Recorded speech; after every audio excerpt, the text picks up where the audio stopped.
You're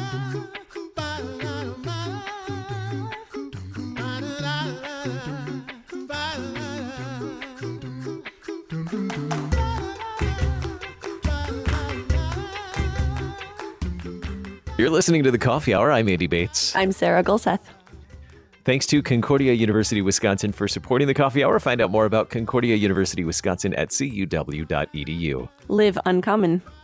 So many people have probably found themselves watching different series on demand, series on TV at home, or even, I suppose, on mobile devices this year, catching up on those, or maybe even getting like so caught up in these series that they're just, I don't know if I'd say addicted to them, but follow them closely.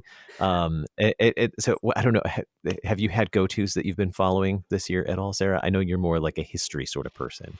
Yeah, I found a comedy from the 60s I've been watching, and my husband and I have a couple of series. We've been binge watching a whole bunch of stuff on demand, finding new series to watch. So yes, we are following several different shows. So one of the very popular series on demand is The Mandalorian on the Disney Plus service.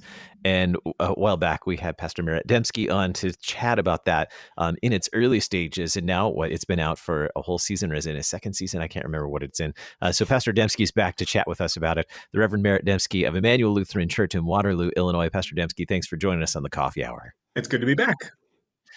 So Mandalorian series, is this the second season? I've lost track. It's season 2 now, right? That we're Correct. finishing up? Yep, Okay. They just finished up the second season. So I think I've watched the episodes since the beginning of it and made it through to the second season. So if you are if you follow the series Mandalorian and you haven't watched the season finale, you might want to watch it first before listening to the rest of this. Spoiler alert. Yes, because there might be some spoilers in this episode. So my apologies if you haven't watched it and you're wanting to and don't want us to ruin it for you. All right. So have you seen the season finale? Have you seen all 2 seasons now, Pastor Demski? Yes, we have. My wife and I have been watching it, and it's Disney Plus came out, and neither of us were very much wanting to pay for a streaming service. We don't have cable, we don't have TV, we don't have any streaming services. We just have DVDs. They're those silver disc things that existed before streaming Laser services. A little bit smaller, but so like streaming is all the thing now, and neither of us really want to get into all that. And the first season, we had a friend come over and watch it with us. Like he had his Disney Plus and he'd watch it.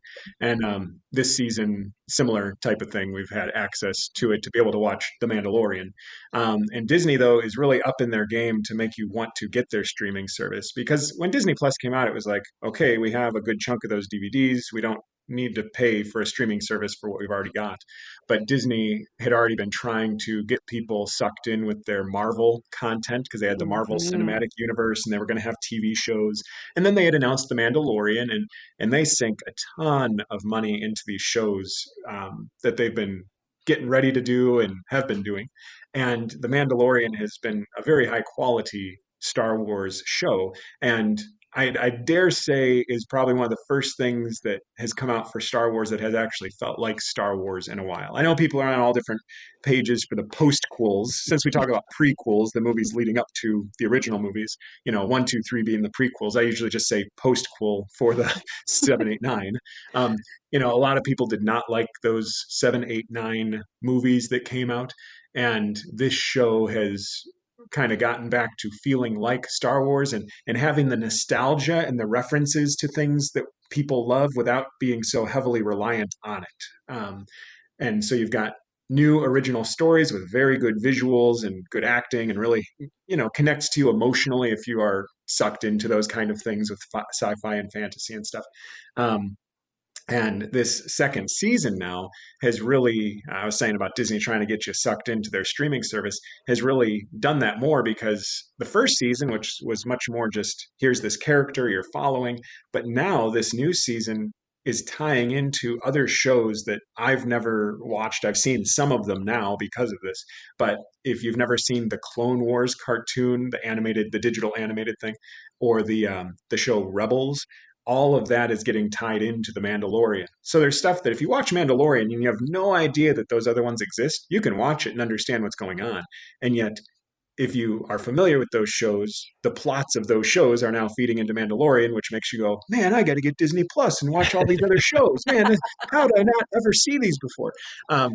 And so the second season of Mandalorian just wrapped up, and uh, if you have watched it but did not go through the post credits. You know how the Marvel Cinematic Universe, all the Mm. Marvel movies, you had to stay to after the credits to get Oh some yeah. sort of tidbit of what's coming up. They're doing that with shows now. So now you got to sit through 5 minutes. Well, not with streaming, you can fast forward, but you got to sit through, like 5 or 7 minutes of credits to have a little tidbit of what's coming up. And they've teased now another live action show, uh, spoiler, revolving around Boba Fett. So people have been waiting for that for years, and Disney or Star Wars, Lucasfilms, whatever, has talked about doing that for quite a while. But now they're actually getting into that realm, and Disney has announced a number of, I don't even know what all the shows are, but shows revolving around a character named Ahsoka, and now Boba Fett, and you've got the Mandalorian, which I don't know if they're going to continue, and I don't know what they're going to do with Mandalorian now, because another spoiler alert, that Baby Yoda has now gone with the Jedi, and he's fulfilled what he had committed to do. So I don't know if they're going to keep on following Mando and kind of have him jumping in and out of different shows, or if they're going to kind of like wrap up this show and focus on the other ones, or I have no idea. But they've done a good job with what they've done so far. So they've created this whole universe that that is now addictive for people, and they keep just building on to all of these shows. And I don't know. Now I really want to watch it. However, I have not seen any of the Mandalorian. I have seen all of the Star Wars movies. Finally, a few years ago, my husband and I got all of the DVDs, and we watched all of them in very quick succession. So I understand the Star Wars storyline. It was a lot of hours, but it was totally worth it. So I get this obsession with it. It is really cool stuff. However, if you are like me and have not seen any of the Mandalorian, can you give us a quick recap of what this storyline is actually tying into in that Star Wars universe? Yeah, absolutely. So for Star Wars purists, you have Star Wars, which is 4, 5, and 6. A New Hope, the stuff that came back out in the 70s and 80s, that you have those three movies. And this series is taking place 6 years after Return of the Jedi, or Episode 6, or the last movie of that trilogy. So this is 6 years. The Empire has supposedly fallen, but now we're finding out that there's still remnants of the Empire and there's still strength there going on. And you're following the Mandalorian, who is a guy who was raised by people from a planet called Mandalore, which this is one of the things that I was ignorant of watching it. I didn't know much about Mandalorians, other than if you know who Boba Fett is from the original movies, he has Mandalorian armor. And so that's all I really knew, that they were a warlike people, but that they had codes of honor and all that kind of stuff. But if you watch the Clone Wars show, you get a whole bunch more information about the Mandalorians and who they are and what their deal is and all that kind of stuff. And Mandalore had been destroyed by the Empire, and so they're all either in hiding or have been killed off. And so you only have small groups of Mandalorians, which people don't really call the main character of this show the Mandalorian. They usually shorten that to Mando. Hey, Mando, what's up? That kind of thing. He's got a name, which at the moment I can't remember how to pronounce it, but he does have a name that you hear a couple of times. But most people just call him Mando. And he has a code of ethics, and he's a bounty hunter. So like Boba Fett in the old Star Wars movie, he's a bounty hunter. And this show has been zeroed in on something that took place in the second episode, which was he was sent out for a bounty that was this renegade 50-year-old person, and he goes to get rid of this person and finds a child, which looks like Baby Yoda. And that was this big revelation that had been kept super secret. So it was this big, like, whoa, as people were watching it, because people had no idea that Baby Yoda was coming. And at this point, you find out that he was a Jedi who was being trained, but after all the stuff that had happened with the Empire rising, he had been hidden and all this kind of stuff. So Mando had been tasked with getting the child back to his people, back to the Jedi. And at this last episode, that happened. So you've had all these seasons of him getting into various scrapes and circumstances, trying to protect the child, trying to get the child where he needs to go. And that's what the show has mainly followed. And of course, anyone who doesn't care about sci-fi and fantasy has just been like, oh, he's so cute. That's the reason I watch it. Like, and that's been like purely it. Like, oh yeah, there's battles and there's things going on, but look at him, he's so cute and he waddles a little bit, like so. If you've seen anything online that has looked like a child version of Yoda, that's what it's been from. Has been from this show Mandalorian, and so um, and so you get to know this Mando character, and he's got allies that he's met along the way, and so that's what the show has been following. And now you've gotten these tie-ins via characters who have been introduced that are tied back to the show Rebels or tied back to the cartoon Clone Wars. At the very last episode, there was a great ring of excitement and rejoicing from Star Wars fans around the world, I'm sure. I don't know. I at least know one that was super duper excited. Because Luke Skywalker appeared. So you get this appearance from a young looking Mark Hamill who comes to take the child with him to train him in the ways of the Jedi. And you even have R2D2 show up. So it's like you've got the reminiscence of the original Star Wars movies and yet these tie-ins to these other shows, which again, if you had never seen any of them, you'd still follow this show. But when you know about the little hints and references, you get this deeper significance and everything to it. So in terms of storytelling, it's really brilliant storytelling, and how they've woven the story together. And when you have the resources like Disney, you can do that, right? Yeah, they've got some money to put behind this. Yeah. I think for me, in watching this series, I have been, as a person with a theater background, there are moments when I'm just fascinated with the set, and then I have to ask myself, wait, is that a real set or is that computer generated? Because I mean, it's Disney, so it could go either way. It could be entirely computer generated or a hybrid, or it could be, just a really elaborate set. And it's fascinating. And sometimes my mind goes wandering off about the set rather than the storyline because I'm so intrigued by it. Oh yeah, absolutely. And technology has come a long way since the prequels that you go back and they've not aged well. Looking at some of the stuff from episode 1, 2, and 3 and all these digital backgrounds that just look very digital, blue screen, green screen backgrounds. Today you have that problem that you're talking about. You look at it and you're like, wow, how many millions of dollars did they spend to have a real rock and then a green screen that looks like a whole bunch of more real rocks? Right. Yeah. It's impressive. And so I sometimes find myself wondering about that in terms of the set. But the story, I think, has been fascinating. And I'm not a diehard Star Wars fan, yet I found this story really intriguing and has been, I think, fairly easy to follow as well. And we have more to discuss on The Mandalorian with Pastor Merritt Demski. We're going to take a short break. We'll be right back. You're listening to The Coffee Hour. I'm Andy Bates. I'm Sarah Gulseth.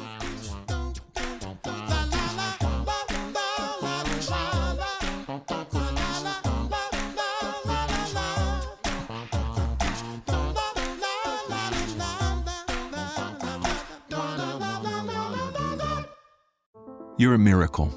You know that, right? A living, breathing, one-of-a-kind miracle. You were created to stand apart, to share your gifts in the service of others, to make an uncommon impact in a common world. And at Concordia University, it's our mission to help you do that, to live uncommon. To learn more about Concordia, go to cuw.edu.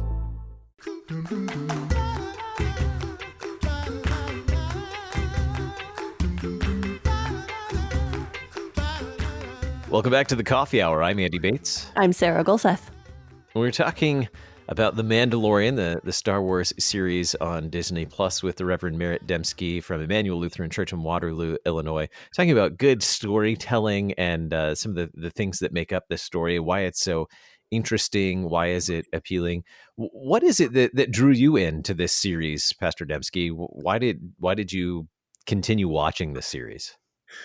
Well, honestly, I was not very enticed by it in the first place. I've kind of been, as a whole, backing out of a lot of entertainment, and I'll explain more of that in a minute.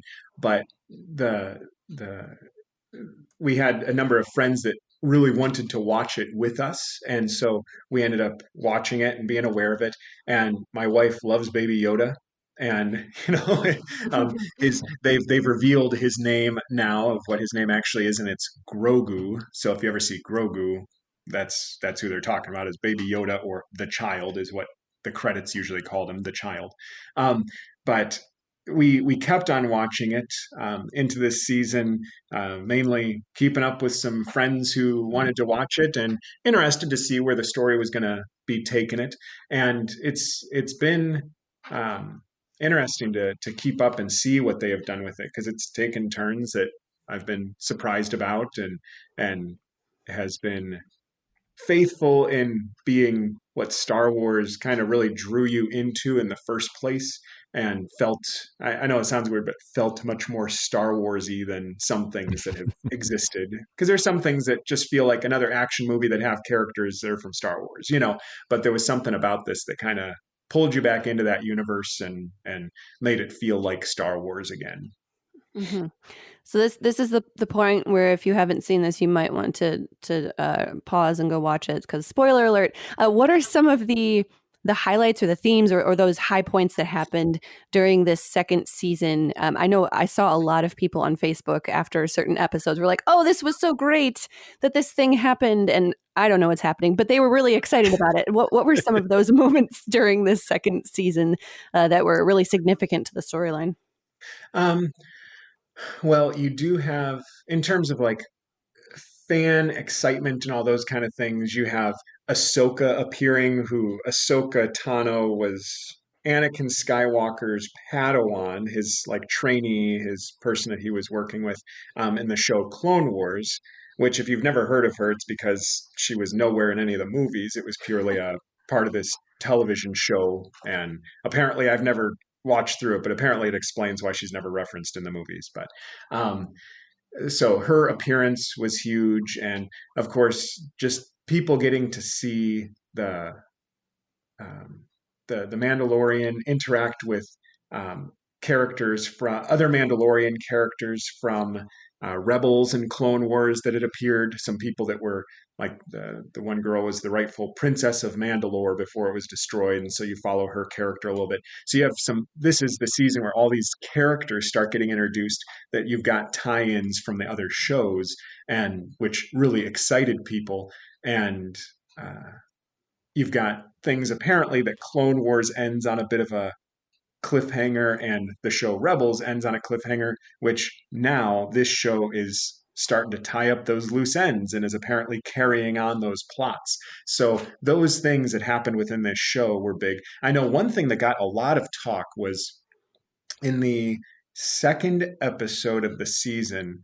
It was I don't know what it is about second episodes of seasons that are usually weak for me, but the a lot of people had a tough time with the second episode of the season. It was kind of a weak episode, but Mando is tasked with getting this frog creature to another planet. She's got all these eggs with her, and they're the only chance of her species, or at least her family line or whatever, going on, and she needs to get to her husband in a certain amount of time that's on this other planet, this other frog creature on this other planet. And they run into a whole bunch of stuff that makes it difficult to get there. But Baby Yoda is dead set on eating those eggs. And so that's one of the subplots is Mando's always trying to keep an eye on him, because he's always going up to that little tank trying to get eggs out, and he actually eats a couple. And it was the weirdest thing, because people flipped out about that. And so there was all this stuff of like, see, even people that see this realize there's something significant about the life that's like in these eggs, like people freaking out. I don't know. It was just a weird thing that people got so upset that Baby Yoda's eating those eggs. Those are her babies essentially, and I don't know. There was a whole thing that blew up online about that. And then it kind of died off, because that's the way things are. You get these big flashbang talking points, and then everyone forgets about it by the next episode. But so you've got some talking points that have come up. I know during the first season there was a big deal made about well, actually, sorry, before I get into that, those were some of the big things. So you had a big talking point about Baby Yoda eating this frog lady's eggs that are in this jar. But you've got character references and plot references from other shows that were big deals for people. So that answers that part of the question. Sorry. And ice spiders, of course. I mean, what season would be complete without ice spiders to terrify you while my. you're watching the show. That Uh, was that Yeah. was one of the most intense television moments I've seen in a long time, which I could not like. I don't know what it was. Just they filmed it well. They put the right pacing and the right music to make that a very intense sequence. Yeah. Terrifying. It'll give you nightmares. The other so throughout most of the first season and even into the second season, the only Mandalorian is Mando, right, in this Right. series. And it's not until and so what do we know about Mandalorians from Mando, basically? Well, and this was something we talked about when I was on before for talking about Mando was you've got this like code of conduct and honor and all this kind of stuff. He doesn't remove his helmet around anyone. No living person can see his face. And at the end of the first season, there was a point where he was very severely injured and a droid was going to help him. And he said, no, no one can see my face. And the droid said, I'm not a living person, so it's fine. And so it took off his helmet, and the audience got to see his face, which I thought, oh, you shouldn't have let us see his face. Just like for keeping with the plot, it would have just been kind of cool that no living person would have seen his face. But he, so there's a big deal made about that. And in this show, in this season, there are a couple of times where his helmet is removed, um, which I think it would have had more emotional impact for the final time it's removed, where he's about to hand the child over and he takes off his helmet so the child can see him and he can see the child, and so it's this emotional moment. He's saying goodbye and he removes the helmet so the child can see his face. But there's another episode where, for the sake of saving the child who has been kidnapped, he removes his helmet. And there's a whole scene of him sitting there without his helmet, um, interacting with people.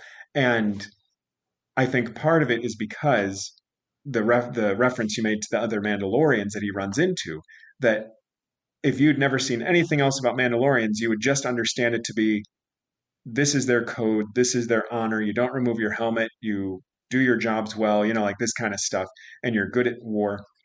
And yet, these other Mandalorians he runs into point out, "Oh, you're just one of those religious zealots." So, like some of the stuff that you are already following, going, "Huh." They're actually showing a guy who's capable in his work, who's honorable, who keeps to his religious tenets. And I still don't know quite if Mandalorian stuff is like a religion or just kind of a code of conduct, but I just haven't looked into it that much. But you get the vibe that it's kind of a religious thing versus just here's our ethics.